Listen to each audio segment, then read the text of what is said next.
Welcome back to our channel. Today our topic is Gauss law. आज आपका topic है Gauss law. Important topic है examination point of view से। इसकी 3 applications और हैं, वो नेक्स्ट लेक्चर में हम करेंगे। तो आज जो हम पढ़ेंगे गाउस लॉ। गाउस लॉ की स्टेटमेंट क्या है? गाउस लॉ हमें टोटल इलेक्ट्रिक फ्लक्स कैलकुलेट करके देता है कि आपके पास अगर एक क्लोज सरफेस होती है, उस क्लोज सरफेस के थ्रू कितना इलेक्ट्रिक फ्लक्स पास ऑन होता है। तो इलेक्ट्रिक फ्लक्स हमने ऑलरेडी पढ़ा है। इलेक्ट्रिक फ्लक्स क्या होता है? Total number of electric lines of forces passing through a given surface. Total number of electric lines of forces को ही कहा जाता है टोटल इलेक्ट्रिक फ्लक्स। तो देखिए हमारे पास स्टेटमेंट यहां पर आपको ऑलरेडी बोर्ड पर लिख रखा मैंने। It states that total electric flux over a close surface in vacuum is equal to the 1 upon epsilon naught times the total charge contained inside the surface। देखिए यहाँ पर मैंने कंसिडर किया है, आपके पास एक स्फीयर है। स्फीयर के अंदर हमने सेंटर में एक चार्ज को रखा है, क्यू चार्ज को रखा है। और इस क्यू चार्ज की वजह से इस क्लोज सरफेस के थ्रू, जैसे हम कहेंगे एक बैलून है, बैलून जो है उसकी शेप जो है वो स्फेरिकल शेप है, और उसके अंदर हमने इस चार्ज को रखा है, क्यू चार्ज को रखा है। और इस क्यू चार्ज की वजह से इस क्लोज सरफेस के थ्रू जो total number of electric lines of forces pass on होती हैं, वो कितनी पास ऑन होती हैं, वो गाउस लॉ ने हमें कैलकुलेट करके दिया है।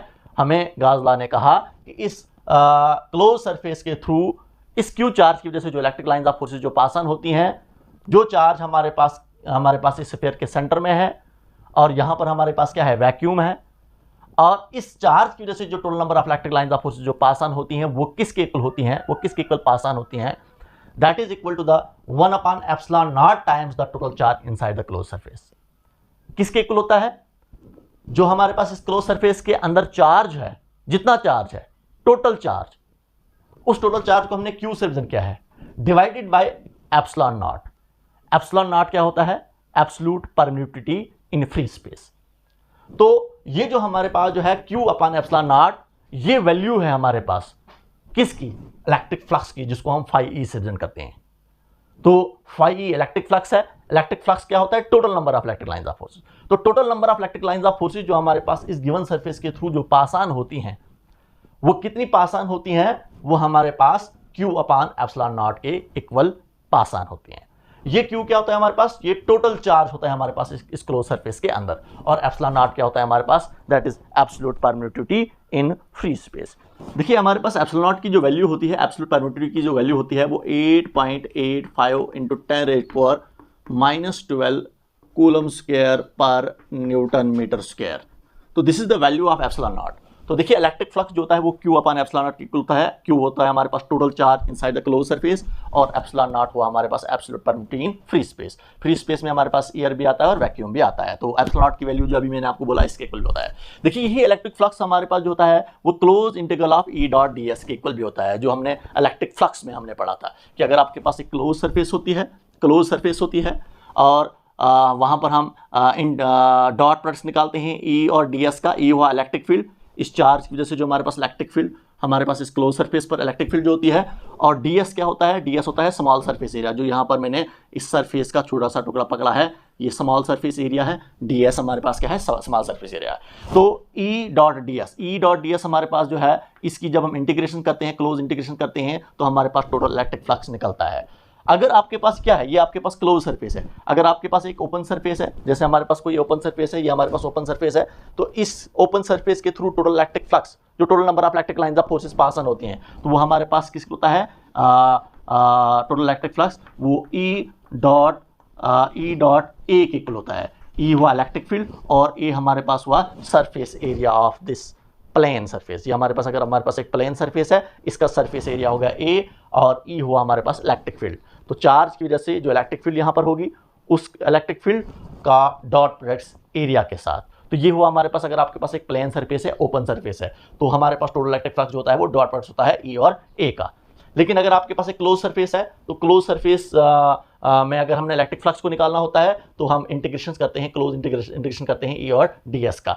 यही हमारे पास किसके होता है, जो अभी हमने गाउस लॉ में पढ़ा हमने, ये हमारे पास total electric flux through this close surface किसके होता है? Total charge inside the close surface divided by epsilon naught, जिसको हम बोलते हैं 1 upon epsilon naught times the total charge inside the close surface. अभी हम प्रूफ भी निकालेंगे। हम जो टोटल इलेक्ट्रिक फ्लक्स होता है वो Q अपॉन एप्सिलॉन नॉट के इक्वल होता है, इसका प्रूफ अभी हम निकालेंगे हम। तो देखिए प्रूफ के लिए हमने क्या किया है, हमने एक आइसोलेटेड चार्ज लिया है। आपके पास एक सिंगल चार्ज है, पॉइंट चार्ज है, जो हमने एक स्फीयर के सेंटर में रखा हमने, जिस स्फीयर का रेडियस क्या है, आर है, जो यहाँ पर लिखा है मैंने, let us consider a point charge at the centre of sphere. इसके बाद इस पॉइंट चार्ज के बाहर से मैंने एक स्फीयर ड्रा किया है। इस स्फीयर को कहा जाता है गाशियन सरफेस, क्योंकि ये इसी गाशियन सरफेस की हेल्प से हम कैलकुलेट करते हैं टोटल इलेक्ट्रिक फ्लक्स, कि हमारे पास इस गाशियन सरफेस के थ्रू टोटल इलेक्ट्रिक फ्लक्स कितना पास ऑन हो रहा है, वो हम कैलकुलेट करते हैं। गाशियन सरफेस के बगैर हम इलेक्ट्रिक फ्लक्स नहीं निकाल सकते हैं। तो यहाँ पर हमारे पास इस पॉइंट चार्ज के सराउंडिंग में जो हम गाशियन सरफेस ड्रा करेंगे वो आपको स्फेरिकल गाशियन सरफेस मिल रही है, समझे आप। स्फेरिकल भी हो सकती है, क्यूबिकल भी हो सकती है, सिलेंड्रिकल भी हो सकती है, लेकिन यहाँ पर जो हमारे पास एक पॉइंट चार्ज के सराउंडिंग में हमारे पास जो सरफेस जो आपको गाशियन सरफेस मिल रही है वो कौन सी है, वो आपको स्फेरिकल मिल रही है। तो गाशियन सरफेस कौन सी सरफेस होती है, a surface on which electric field intensity is same. देखिए हमारे पास इस पॉइंट चार्ज की वजह से इस गाशियन सरफेस के किसी भी पॉइंट पर इलेक्ट्रिक फील्ड इंटेंसिटी की जो वैल्यू जो होगी वो क्या होगी, वो सेम होगी। क्यों? क्योंकि रेडियस जो हमारे पास इस गाशियन सरफेस का क्या है, सेम है। तो इलेक्ट्रिक फील्ड की जो वैल्यू होगी हर एक पॉइंट पर, गाशियन सरफेस के हर एक पॉइंट पर क्या होगी, वो सेम होगी। अब हमने इस गाशियन सरफेस के थ्रू टोटल इलेक्ट्रिक फ्लक्स जो पास ऑन होता है वो Q अपॉन एप्सिलॉन नॉट के इक्वल होता है, वो इक्वल होता है, उसका प्रूफ अभी हमने निकालना है। सबसे पहले हम इस गाशियन सरफेस का एक छोटा सा टुकड़ा पकड़ेंगे। हम ये छोटा सा टुकड़ा पकड़ा है हमने, जिसका सरफेस एरिया कितना है, ds है। d रिप्रेजेंट करता है स्मॉल, s रिप्रेजेंट करता है एरिया को। तो ये हमारे पास क्या है, स्मॉल सरफेस एरिया है। इस स्मॉल सरफेस एरिया की जो डायरेक्शन जो है, हम इस सरफेस एरिया पर नॉर्मल ड्रा करते हैं, परपेंडिकुलर ड्रा करते हैं। ये n कैप जो है इस स्मॉल सरफेस एरिया की डायरेक्शन को रिप्रेजेंट करेगा। इसके बाद आपके पास ये पॉइंट चार्ज है। पॉइंट चार्ज की वजह से यहाँ पर हमारे पास स्मॉल सरफेस एरिया पर हमारे पास इलेक्ट्रिक फील्ड की डायरेक्शन जो होगी वो कहाँ की तरफ होगी, आउटवर्ड की तरफ होगी, क्योंकि पॉजिटिव चार्ज की वजह से इलेक्ट्रिक फील्ड की इंटेंसिटी की डायरेक्शन होती है वो कहाँ की तरफ होती है, वो आउटवर्ड की तरफ होती है, जिसको हमने ई से रिप्रेजेंट किया है। इस इलेक्ट्रिक फील्ड इंटेंसिटी की जो डायरेक्शन जो है रिप्रेजेंट करेगा कौन, आर कैप। तो आर कैप जो है यूनिट वेक्टर है, इसकी डायरेक्शन भी कहां की तरफ होगी, आउटवर्ड की तरफ होगी। देखिए एन कैप जो है वो ds इस स्मॉल सरफेस एरिया की डायरेक्शन को रिप्रेजेंट करेगा, और आर कैप जो है ई की डायरेक्शन को रिप्रेजेंट करेगा, ई इलेक्ट्रिक फील्ड इंटेंसिटी की डायरेक्शन को रिप्रेजेंट करेगा। तो सबसे पहले हम क्या करेंगे, हम इलेक्ट्रिक फील्ड जो हमारे पास जो है इस गाशियन सरफेस पर जो इलेक्ट्रिक फील्ड हमें मिल रही है वो किसके इक्वल है, electric field intensity on Gaussian surface that is equal to 1/4 pi epsilon naught q divided by r square unit vector r। ये हमें पता है कि हमारे पास इस Q चार्ज की वजह से हमारे पास यहाँ पर गाशियन सरफेस पर इस पॉइंट पर इलेक्ट्रिक इंटेंसिटी किस इक्वल होता है, 1/4 pi epsilon naught q divide by r हुआ डिस्टेंस, या हम कहेंगे रेडियस, यहाँ पर r रेडियस है। और ये r कैप जो है जो इलेक्ट्रिक फील्ड की डायरेक्शन में होगा, इस r कैप, ये r कैप इस e की डायरेक्शन को रिप्रेजेंट करता है। इसके बाद इस इक्वेशन को इक्वेशन फर्स्ट ले लेंगे हम। इसके बाद ये जो हमारे पास ds जो हमारे पास है, जो छोटा सा टुकड़ा पकड़ा हमने, ये जो हमारे पास ds है स्मॉल सरफेस एरिया है, इसको अगर मैं खोल के लिखूंगा मैं, तो हमारे पास ये किसको होगा, n cap ds। n cap जो हमारे पास जो है ये इस सरफेस एरिया की डायरेक्शन को रिप्रेजेंट करेगा। n कैप यूनिट वेक्टर है, क्योंकि हम इस सरफेस एरिया पर परपेंडिकुलर ड्रा करेंगे, नॉर्मल ड्रा करेंगे, वो आउटवर्ड डायरेक्शन में होगा, जो n कैप इस ds की डायरेक्शन को रिप्रेजेंट करेगा। तो ये आपके पास क्या है, इक्वेशन सेकंड है। अब हम क्या करेंगे, E और ds का डॉट प्रोडक्ट निकालेंगे, क्योंकि इलेक्ट्रिक फ्लक्स होता है E और ds का डॉट प्रोडक्ट। तो dot product of E and ds, E और ds का आप क्या निकालो, आप डॉट प्रोडक्ट निकालो। तो E dot ds that is equal to किसके इक्वल होगा, इस साइड भी हम डॉट प्रोडक्ट निकालेंगे हम, तो 1/4 pi epsilon naught q divided by r square, ये आपके पास q divide by r square आ रहा है।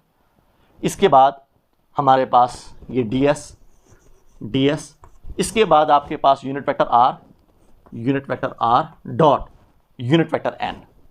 वैल्यू जो हमारे पास दोनों की वैल्यू क्या हमारे पास 1 है, तो unit vector r dot unit vector n जो होता है, इनका डॉट प्रोडक्ट जो होता है वो क्या होता है, 1 के इक्वल होता है। तो यहाँ पर इसके बाद नेक्स्ट स्टेप जो हमारे पास आएगा, क्योंकि r cap dot n cap 1 के इक्वल आएगा, तो हमारे पास ये जो इक्वेशन बनेगी E डॉट ds जो आपके पास आएगा वो किसके इक्वल आएगा, वो हमारे पास 1/4 pi epsilon naught q divided by r square ds के इक्वल आ रहा है। क्यों? क्योंकि ये जो हमारे पास इस पूरे की वैल्यू क्या है, इसकी वैल्यू 1 के इक्वल है। अब मुझे 1 लिखने की कोई जरूरत नहीं है। हमने हमारे पास जो ये जो वैल्यू आ रही है E डॉट ds, ये इस छोटे से टुकड़े के थ्रू हमारे पास जो electric lines of forces pass on हो रही है, या हम कहेंगे टोटल इलेक्ट्रिक फ्लक्स, इस छोटे से टुकड़े के थ्रू जो हमारे पास पास ऑन हो रहा है वो इसके इक्वल है। लेकिन जो हमने कैलकुलेट करना है, हमने टोटल इलेक्ट्रिक फ्लक्स कैलकुलेट करना है इस पूरी सरफेस के थ्रू, जिसका सरफेस एरिया क्या होगा, S होगा। हम क्या करेंगे, स्मॉल इलेक्ट्रिक फ्लक्स को हम क्या कहते हैं, इंटीग्रेट करेंगे, हम इसको इंटीग्रेट करेंगे, integration of E dot ds। ये बीच में जो हम गोला मारते हैं ये क्लोज इंटीग्रल होता है। क्लोज इंटीग्रल का मतलब होता है कि जो हमारे पास सरफेस जो है वो क्या है, वो क्लोज्ड है। तो इसकी हमने इंटीग्रेशन की, आगे भी इंटीग्रेशन करेंगे हम, तो 1/4 pi epsilon naught q divided by r square close integral of ds। अब देखिए इस छोटे से टुकड़े की ds हमारे पास है, देखिए ये छोटे छोटे ds मिलकर आपके पास s बनेगा। इंटीग्रेशन का मतलब होता है ऐड करना। हम जब छोटे छोटे ds को ऐड करेंगे तो हमारे पास टोटल सरफेस आएगा किसका, इस स्फीयर का। तो आपके पास जब हम इंटीग्रेशन करेंगे ds की तो s आपके पास आएगा। तो total electric flux E dot ds जो हमारे पास आ रहा है वो किसके इक्वल आ रहा है, 1/4 pi epsilon naught q divided by r square.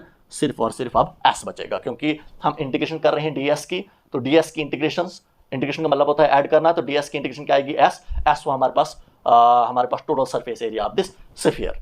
तो देखिए इसके बाद E dot close integral of E dot ds किसकी इक्वल होता है, फाई E की इक्वल होता है। तो अब मैं इसकी जगह पर क्या लिखूंगा, मैं फाई E लिखूंगा। मैं फाई E जो है रिप्रेजेंट करेगा टोटल इलेक्ट्रिक फ्लक्स को, जो total number of electric lines of forces pass on हो रही है इस गिवन सरफेस के थ्रू, जिसको हम टोटल इलेक्ट्रिक फ्लक्स बोलते हैं हम।